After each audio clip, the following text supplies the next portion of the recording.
Lecithin, we love. This is a sunflower seed lecithin. Lecithin is an emulsifier. It's a nutrient that your body has to have. It loves, you get it in grains and beans, any unrefined food with oil that hasn't had those fats and oils processed out. Lecithin is, like I said, is an emulsifier. It helps you digest fat. But we're not adding it to our bread for the nutritional benefits necessarily. Grains already have lots of lecithin.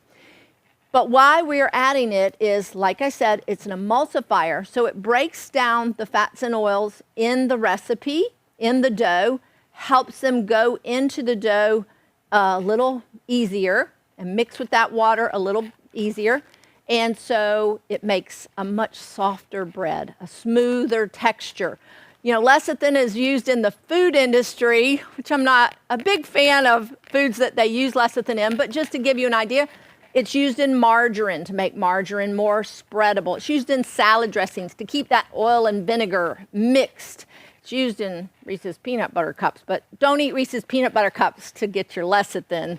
Eat your grains and beans to get your lecithin. But that's why we put it in the bread dough.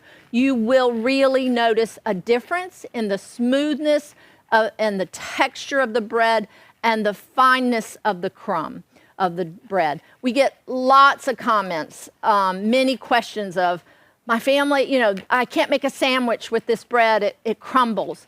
Lecithin will help with that. It really helps with the smoothness and the texture of the bread.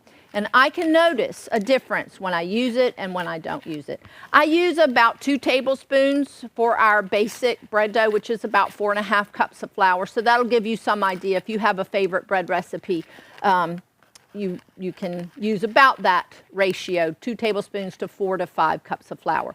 Now lecithin, much of the lecithin out there comes from soy, which we don't advocate the use of soy too much. And so we found this last year, we found this sunflower seed lecithin, and we're just very, very, very happy with it. And we think you'll notice a difference when you add lecithin to your bread.